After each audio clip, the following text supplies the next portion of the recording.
باب الطواف على وضوء. حدثنا أحمد بن عيسى حدثنا ابن وهب قال أخبرني عمرو بن الحارث عن محمد بن عبد الرحمن بن نوفل القرشي أنه سأل عروة بن الزبير فقال: قد حج النبي صلى الله عليه وسلم، فأخبرتني عائشة رضي الله عنها أنه أول شيء بدأ به حين قدم أنه توضأ ثم طاف بالبيت، ثم لم تكن عمره، ثم حج أبو بكر رضي الله عنه فكان أول شيء بدأ به الطواف بالبيت، ثم لم تكن عمره، ثم عمر رضي الله عنه مثل ذلك، ثم حج عثمان رضي الله عنه فرأيته أول شيء بدأ به الطواف بالبيت، ثم لم تكن عمره، ثم معاوية وعبد الله بن عمر، ثم حججت مع أبي الزبير بن العوام فكان أول شيء بدأ به الطواف بالبيت، ثم لم تكن عمره، ثم رأيت المهاجرين والأنصار يفعلون ذلك، ثم لم تكن عمره، ثم آخر من رأيت فعل ذلك ابن عمر، ثم لم ينقضها عمره، وهذا ابن عمر عندهم فلا يسألونه ولا أحد ممن مضى ما كانوا يبدأون بشيء حتى يضعوا أقدامهم من الطواف بالبيت ثم لا يحلون. وقد رأيت أمي وخالتي حين تقدمان لا تبتدئان بشيء أول من البيت تطوفان به ثم لا تحلان. وقد أخبرتني أمي أنها أهلت هي وأختها والزبير وفلان وفلان بعمرة، فلما مسحوا الركن حلوا. باب وجوب الصفا والمروة وجعل من شعائر الله. حدثنا أبو اليمان أخبرنا شعيب عن الزهري قال عروة: سألت عائشة رضي الله عنها فقلت لها: أرأيت قول الله تعالى: إن الصفا والمروة من شعائر الله، فمن حج البيت أو اعتمر فلا جناح عليه أن يطوف بهما، فوالله ما على أحد جناح ألا يطوف بالصفا والمروة.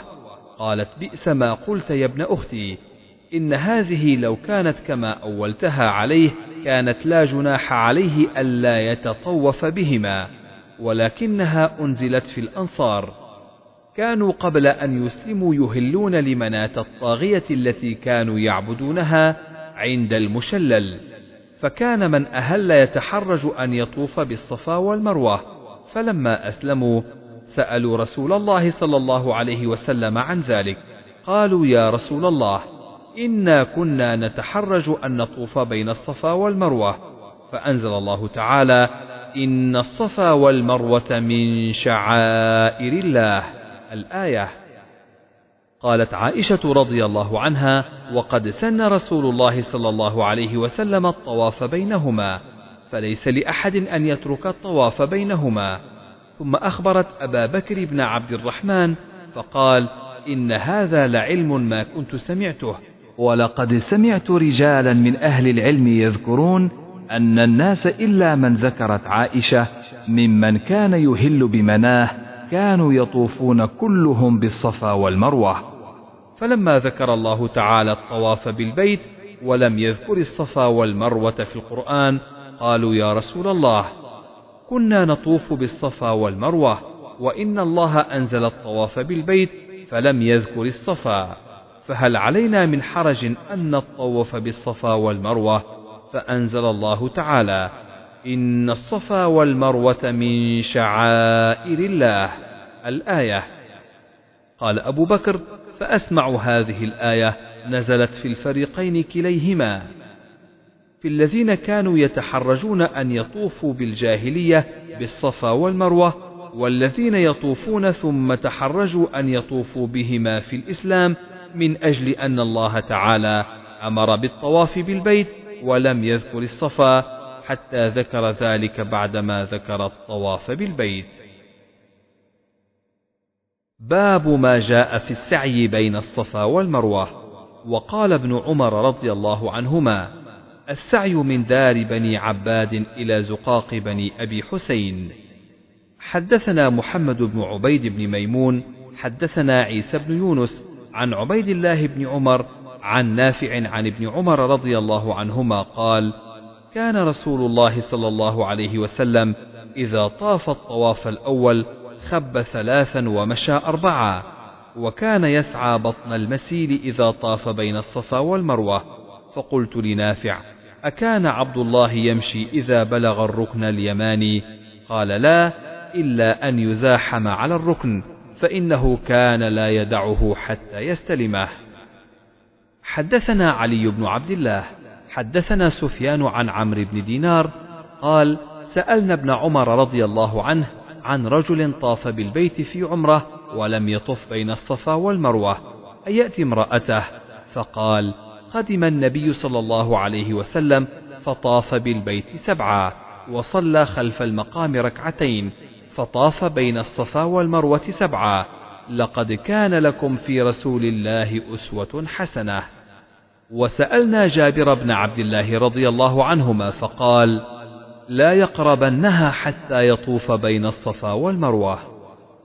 حدثنا المكي بن إبراهيم عن ابن جريج قال: أخبرني عمرو بن دينار قال: سمعت ابن عمر رضي الله عنهما قال: قدم النبي صلى الله عليه وسلم مكة فطاف بالبيت ثم صلى 2 ثم سعى بين الصفا والمروة، ثم تلا: لقد كان لكم في رسول الله أسوة حسنة.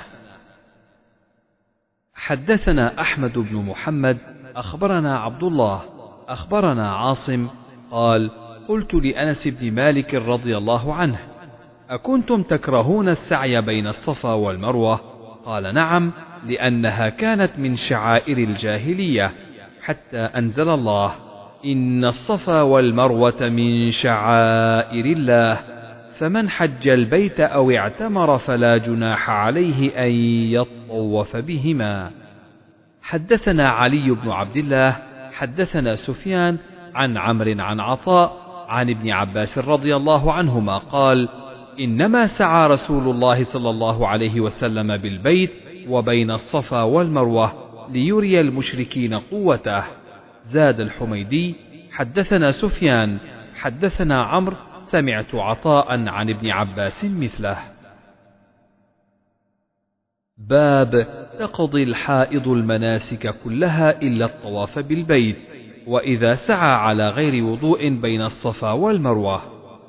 حدثنا عبد الله بن يوسف أخبرنا مالك عن عبد الرحمن بن القاسم عن أبيه عن عائشة رضي الله عنها أنها قالت: قدمت مكة وأنا حائض ولم أطف بالبيت ولا بين الصفا والمروة. قالت: فشكوت ذلك إلى رسول الله صلى الله عليه وسلم، قال: افعلي كما يفعل الحاج، غير ألا تطوفي بالبيت حتى تطهري. حدثنا محمد بن المثنى حدثنا عبد الوهاب قال: وقال لي خليفة حدثنا عبد الوهاب حدثنا حبيب المعلم عن عطاء عن جابر بن عبد الله رضي الله عنهما قال: أهل النبي صلى الله عليه وسلم هو وأصحابه بالحج، وليس مع أحد منهم هدي غير النبي صلى الله عليه وسلم وطلحة، وقدم علي من اليمن ومعه هدي، فقال: أهللت بما أهل به النبي صلى الله عليه وسلم، فأمر النبي صلى الله عليه وسلم أصحابه أن يجعلوها عمرة ويطوفوا ثم يقصروا ويحلوا إلا من كان معه الهدي. فقالوا: ننطلق إلى منى، وذكر أحدنا يقطر، فبلغ النبي صلى الله عليه وسلم فقال: لو استقبلت من أمري ما استدبرت ما أهديت، ولولا أن معي الهدي لأحللت. وحاضت عائشة رضي الله عنها فنسكت المناسك كلها غير أنها لم تطف بالبيت، فلما طهرت طافت بالبيت. قالت: يا رسول الله، تنطلقون بحجة وعمرة وأنطلق بحج؟ فأمر عبد الرحمن بن أبي بكر أن يخرج معها إلى التنعيم، فاعتمرت بعد الحج. حدثنا مؤمل بن هشام حدثنا إسماعيل عن أيوب عن حفصة قالت: كنا نمنع عواتقنا أن يخرجن، فقدمت امرأة فنزلت قصر بني خلف، فحدثت أن أختها كانت تحت رجل من أصحاب رسول الله صلى الله عليه وسلم قد غزا مع رسول الله صلى الله عليه وسلم 12 غزوة، وكانت أختي معه في 6 غزوات. قالت: كنا نداوي الكلمة ونقوم على المرضى، فسألت أختي رسول الله صلى الله عليه وسلم فقالت: هل على إحدانا بأس إن لم يكن لها جلباب ألا تخرج؟ قال: لتلبسها صاحبتها من جلبابها ولتشهد الخير ودعوة المؤمنين. فلما قدمت أم عطية رضي الله عنها سألناها، أو قالت سألناها، فقالت: وكانت لا تذكر رسول الله صلى الله عليه وسلم إلا قالت: بأبي. فقلنا: أسمعت رسول الله صلى الله عليه وسلم يقول كذا وكذا؟ قالت: نعم بأبي. فقال: لتخرج العواتق ذوات الخدور، أو العواتق وذوات الخدور والحيض، فيشهدن الخير ودعوة المسلمين، ويعتزل الحيض المصلى. فقلت: الحائض؟ فقالت: أوليس تشهد عرفة وتشهد كذا وتشهد كذا. باب الإهلال من البطحاء وغيرها للمكي وللحاج إذا خرج إلى منى. وسئل عطاء عن المجاور: يلبي بالحج؟ قال: وكان ابن عمر رضي الله عنهما يلبي يوم التروية إذا صلى الظهر واستوى على راحلته. وقال عبد الملك عن عطاء عن جابر رضي الله عنه: قدمنا مع النبي صلى الله عليه وسلم فأحللنا حتى يوم التروية وجعلنا مكة بظهر، لبينا بالحج. وقال أبو الزبير عن جابر: أهللنا من البطحاء. وقال عبيد بن جريج لابن عمر رضي الله عنهما: رأيتك إذا كنت بمكة أهل الناس إذا رأوا الهلال ولم تهل أنت حتى يوم التروية. فقال: لم أرى النبي صلى الله عليه وسلم يهل حتى تنبعث به راحلته. باب أين يصلي الظهر يوم التروية؟ حدثني عبد الله بن محمد حدثنا إسحاق الأزرق حدثنا سفيان عن عبد العزيز بن رفيع قال: سألت أنس بن مالك رضي الله عنه قلت: أخبرني بشيء عقلته عن النبي صلى الله عليه وسلم، أين صلى الظهر والعصر يوم التروية؟ قال: بمنى.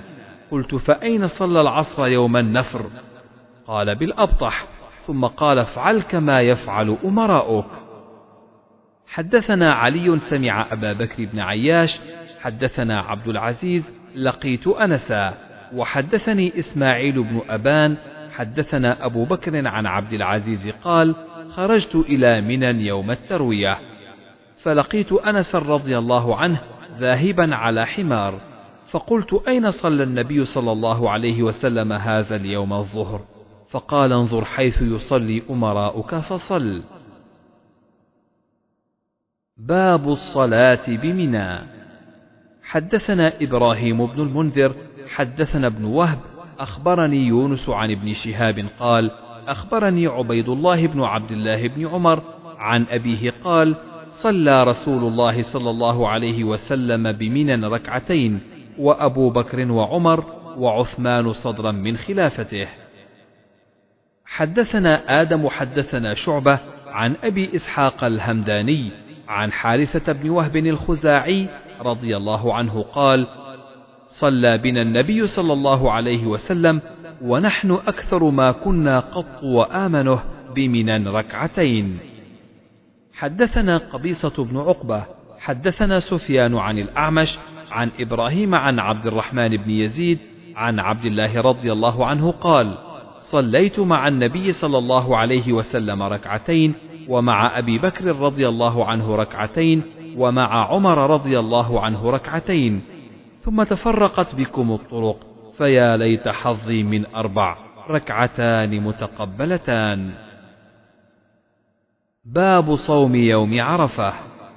حدثنا علي بن عبد الله حدثنا سفيان عن الزهري حدثنا سالم قال: سمعت عميرا مولى أم الفضل عن أم الفضل: شك الناس يوم عرفة في صوم النبي صلى الله عليه وسلم، فبعثت إلى النبي صلى الله عليه وسلم بشراب فشربه.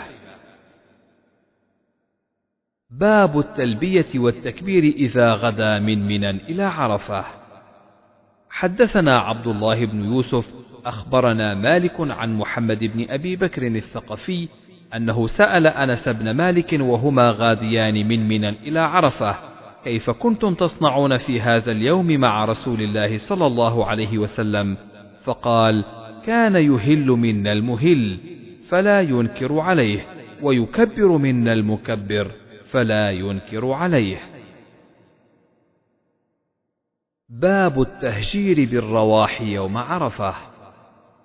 حدثنا عبد الله بن يوسف أخبرنا مالك عن ابن شهاب عن سالم قال: كتب عبد الملك إلى الحجاج أن لا يخالف ابن عمر في الحج، فجاء ابن عمر رضي الله عنه وأنا معه يوم عرفة حين زالت الشمس، فصاح عند سرادق الحجاج، فخرج وعليه ملحفة معصفرة، فقال: ما لك يا أبا عبد الرحمن؟ فقال: الرواح إن كنت تريد السنة. قال: هذه الساعة؟ قال: نعم. قال: فأنظرني حتى أفيض على رأسي ثم أخرج.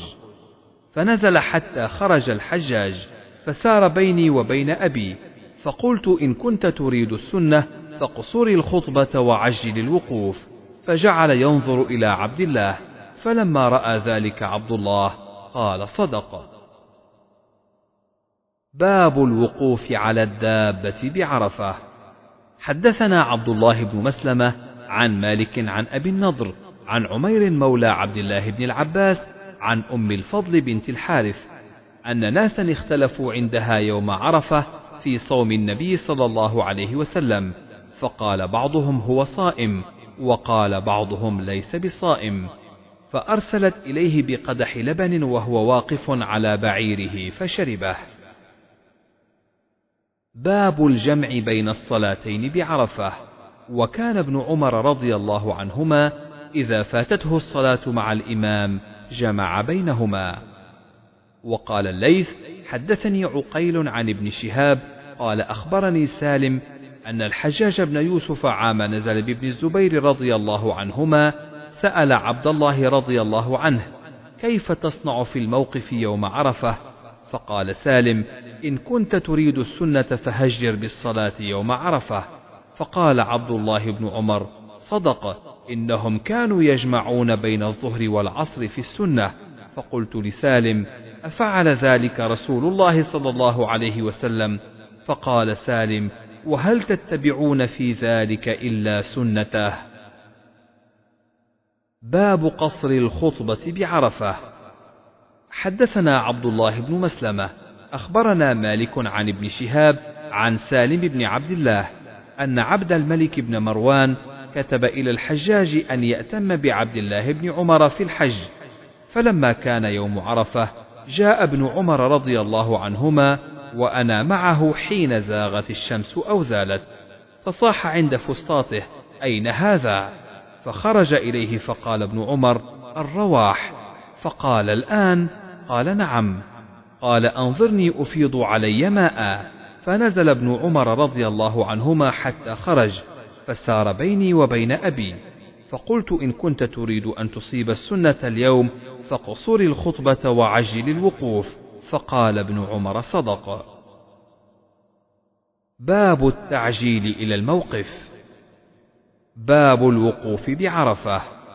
حدثنا علي بن عبد الله حدثنا سفيان حدثنا عمرو حدثنا محمد بن جبير بن مطعم عن أبيه: كنت أطلب بعيرا لي. وحدثنا مسدد حدثنا سفيان عن عمرو سمع محمد بن جبير عن أبيه جبير بن مطعم قال: أضللت بعيرا لي فذهبت أطلبه يوم عرفة، فرأيت النبي صلى الله عليه وسلم واقفا بعرفة، فقلت: هذا والله من الحمص، فما شأنه هاهنا؟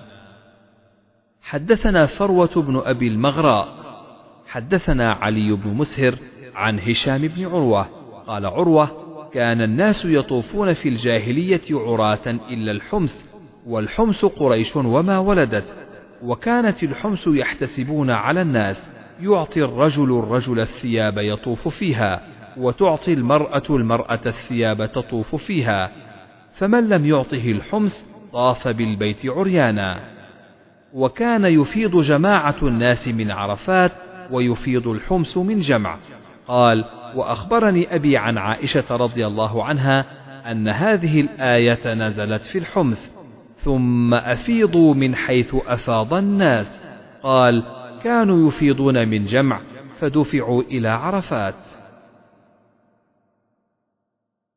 باب السير إذا دفع من عرفة. حدثنا عبد الله بن يوسف أخبرنا مالك عن هشام بن عروة عن أبيه أنه قال: سئل أسامة وأنا جالس: كيف كان رسول الله صلى الله عليه وسلم يسير في حجة الوداع حين دفع؟ قال: كان يسير العنق، فإذا وجد فجوة نص. قال هشام: والنص فوق العنق. فجوة متسع، والجميع فجوات وفجاء، وكذلك ركوة وركاء. مناص ليس حين فرار. باب النزول بين عرفة وجمع. حدثنا مسدد حدثنا حماد بن زيد عن يحيى بن سعيد عن موسى بن عقبة عن كريب مولى بن عباس عن أسامة بن زيد رضي الله عنهما أن النبي صلى الله عليه وسلم حيث أفاض من عرفة مال إلى الشعب فقضى حاجته فتوضأ، فقلت: يا رسول الله، أتصلي؟ فقال: الصلاة أمامك. حدثنا موسى بن إسماعيل حدثنا جويرية عن نافع قال: كان عبد الله بن عمر رضي الله عنهما يجمع بين المغرب والعشاء بجمع، غير أنه يمر بالشعب الذي أخذه رسول الله صلى الله عليه وسلم فيدخل فينتفض ويتوضأ ولا يصلي حتى يصلي بجمع. حدثنا قتيبة حدثنا إسماعيل بن جعفر عن محمد بن أبي حرملة عن كريب مولى بن عباس عن أسامة بن زيد رضي الله عنهما أنه قال: ردفت رسول الله صلى الله عليه وسلم من عرفات، فلما بلغ رسول الله صلى الله عليه وسلم الشعب الأيسر الذي دون المزدلفة أناخ فبال، ثم جاء فصببت عليه الوضوء توضأ وضوءا خفيفا، فقلت: الصلاة يا رسول الله؟ قال: الصلاة أمامك. فركب رسول الله صلى الله عليه وسلم حتى أتى المزدلفة فصلى، ثم ردف الفضل رسول الله صلى الله عليه وسلم غداة جمع. قال كريب: فأخبرني عبد الله بن عباس رضي الله عنهما عن الفضل أن رسول الله صلى الله عليه وسلم لم يزل يلبي حتى بلغ الجمرة. باب أمر النبي صلى الله عليه وسلم بالسكينة عند الإفاضة وإشارته إليهم بالسوط. حدثنا سعيد بن أبي مريم حدثنا إبراهيم بن سويد حدثني عمرو بن أبي عمرو مولى المطلب أخبرني سعيد بن جبير مولى والبة الكوفي حدثني ابن عباس رضي الله عنهما أنه دفع مع النبي صلى الله عليه وسلم يوم عرفة، فسمع النبي صلى الله عليه وسلم وراءه زجرا شديدا وضربا وصوتا للإبل، فأشار بصوته إليهم وقال: أيها الناس، عليكم بالسكينة، فإن البر ليس بالإيضاع، أوضعوا أسرعوا، خلالكم من التخلل بينكم، وفجرنا خلالهما بينهما. باب الجمع بين الصلاتين بالمزدلفة. حدثنا عبد الله بن يوسف أخبرنا مالك عن موسى بن عقبة عن كريب عن أسامة بن زيد رضي الله عنهما أنه سمعه يقول: دفع رسول الله صلى الله عليه وسلم من عرفة، فنزل الشعب فبال ثم توضأ ولم يسبغ الوضوء، فقلت له: الصلاة؟ فقال: الصلاة أمامك. فجاء المزدلفة فتوضأ فأسبغ، ثم أقيمت الصلاة فصلى المغرب، ثم أناخ كل إنسان بعيره في منزله، ثم أقيمت الصلاة فصلى ولم يصل بينهما. باب من جمع بينهما ولم يتطوع.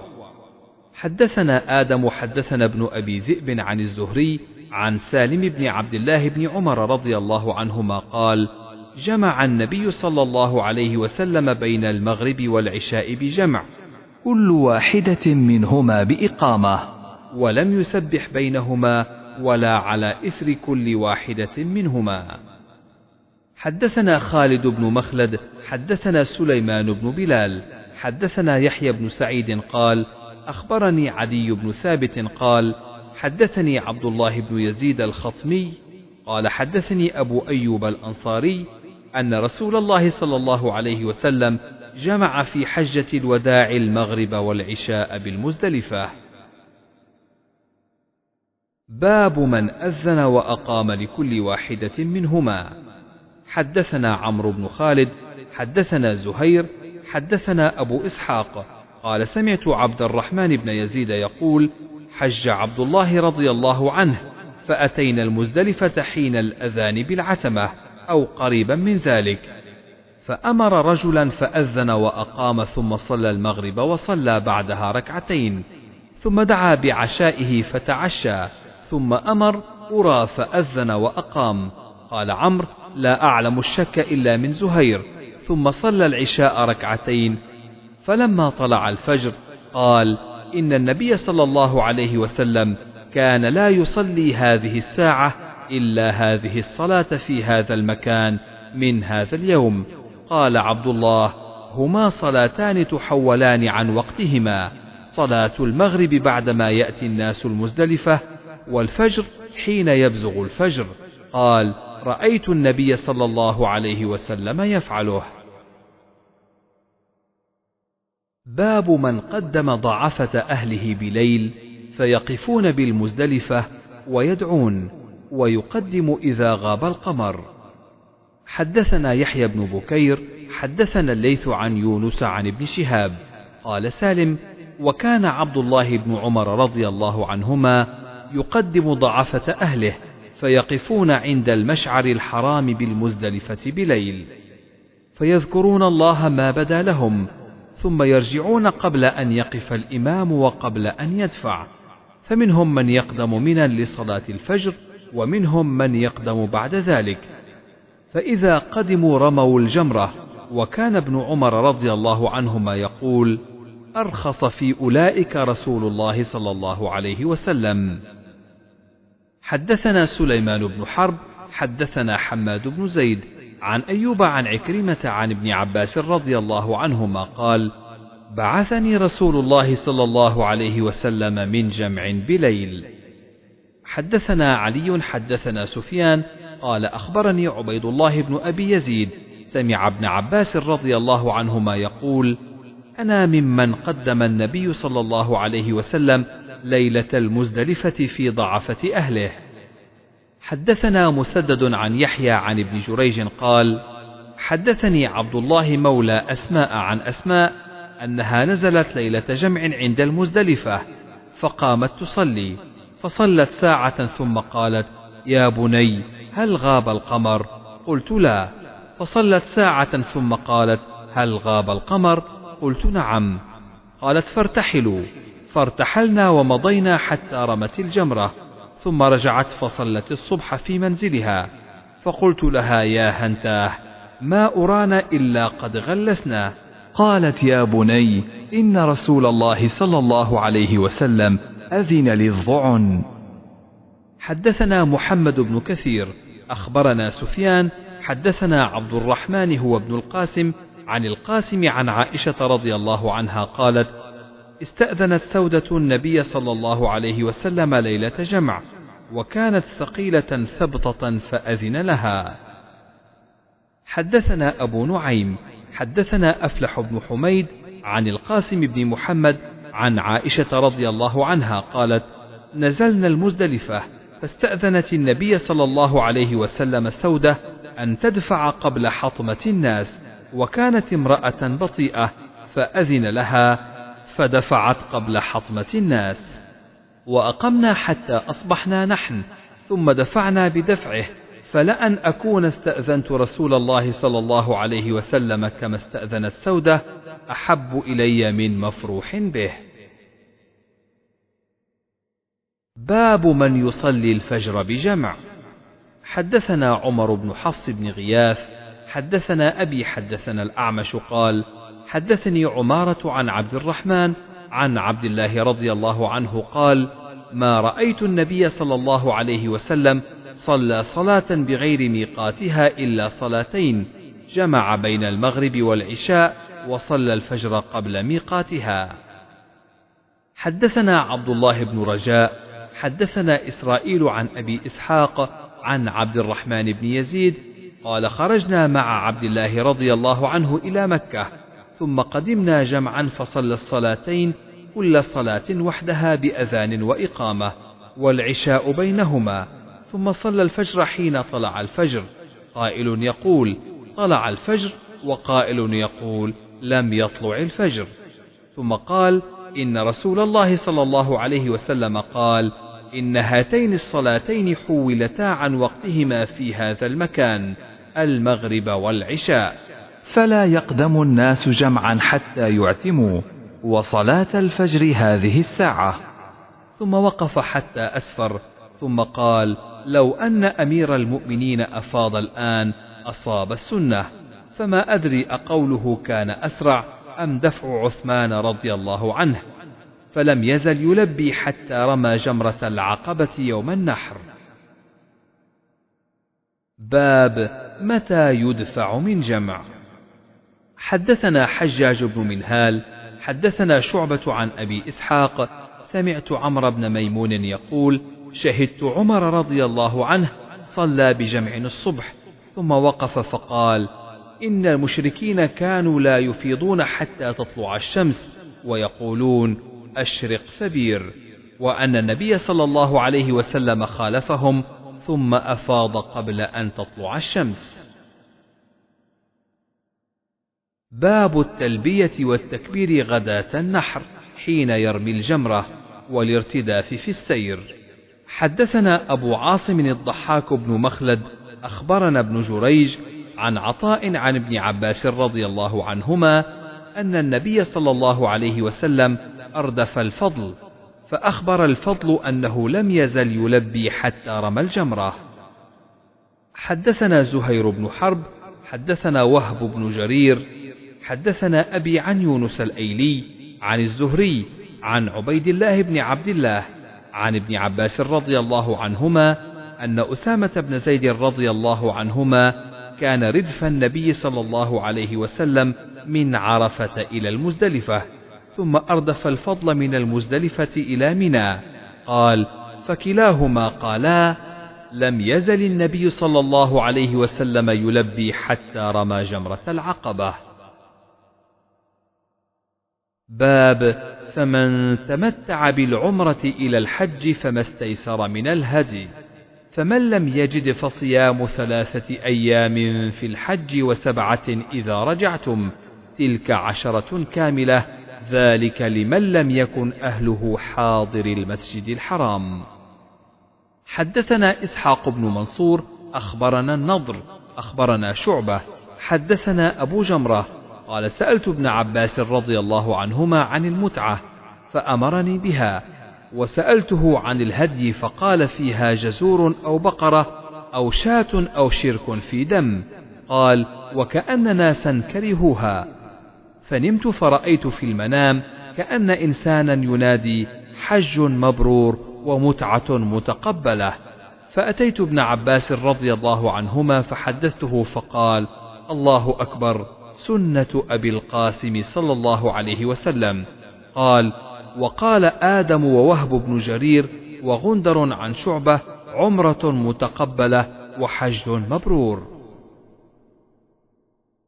باب ركوب البدن لقوله والبدن جعلناها لكم من شعائر الله لكم فيها خير، فاذكروا اسم الله عليها صواف، فإذا وجبت جنوبها فكلوا منها وأطعموا القانع والمعتر، كذلك سخرناها لكم لعلكم تشكرون. لن ينال الله لحومها ولا دماؤها ولكن يناله التقوى منكم، كذلك سخرها لكم لتكبروا الله على ما هداكم وبشر المحسنين. قال مجاهد سميت البدن لبدنها، والقانع السائل، والمعتر الذي يعتر بالبدن من غني أو فقير، وشعائر استعظام البدن واستحسانها، والعتيق عتقه من الجبابرة. ويقال وجبت سقطت إلى الأرض، ومنه وجبت الشمس. حدثنا عبد الله بن يوسف أخبرنا مالك عن أبي الزناد عن الأعرج عن أبي هريرة رضي الله عنه أن رسول الله صلى الله عليه وسلم رأى رجلا يسوق بدنه فقال اركبها، فقال إنها بدنه، فقال اركبها، قال إنها بدنه، قال اركبها ويلك، في الثالثة أو في الثانية. حدثنا مسلم بن إبراهيم حدثنا هشام وشعبة قالا حدثنا قتادة عن أنس رضي الله عنه أن النبي صلى الله عليه وسلم رأى رجلا يسوق بدنه فقال اركبها، قال إنها بدنه، قال اركبها، قال إنها بدنه، قال اركبها ثلاثا. باب من ساق البدن معه. حدثنا يحيى بن بكير حدثنا الليث عن عقيل عن ابن شهاب عن سالم بن عبد الله أن ابن عمر رضي الله عنهما قال تمتع رسول الله صلى الله عليه وسلم في حجة الوداع بالعمرة إلى الحج، وأهدى فساق معه الهدي من ذي الحليفة. وبدأ رسول الله صلى الله عليه وسلم فأهل بالعمرة ثم أهل بالحج، فتمتع الناس مع النبي صلى الله عليه وسلم بالعمرة إلى الحج، فكان من الناس من أهدى فساق الهدي، ومنهم من لم يهد. فلما قدم النبي صلى الله عليه وسلم مكة قال للناس من كان منكم أهدى فإنه لا يحل لشيء حرم منه حتى يقضي حجه، ومن لم يكن منكم أهدى فليطف بالبيت وبالصفا والمروة وليقصر وليحلل ثم ليهل بالحج. فمن لم يجد هديا فليصم 3 أيام في الحج و7 إذا رجع إلى أهله. فطاف حين قدم مكة واستلم الركن أول شيء، ثم خب 3 أطواف ومشى 4، فركع حين قضى طوافه بالبيت عند المقام 2 ثم سلم فانصرف فأتى الصفا فطاف بالصفا والمروة 7 أطواف، ثم لم يحلل من شيء حرم منه حتى قضى حجه ونحر هديه يوم النحر، وأفاض فطاف بالبيت ثم حل من كل شيء حرم منه، وفعل مثل ما فعل رسول الله صلى الله عليه وسلم من أهدى وساق الهدي من الناس.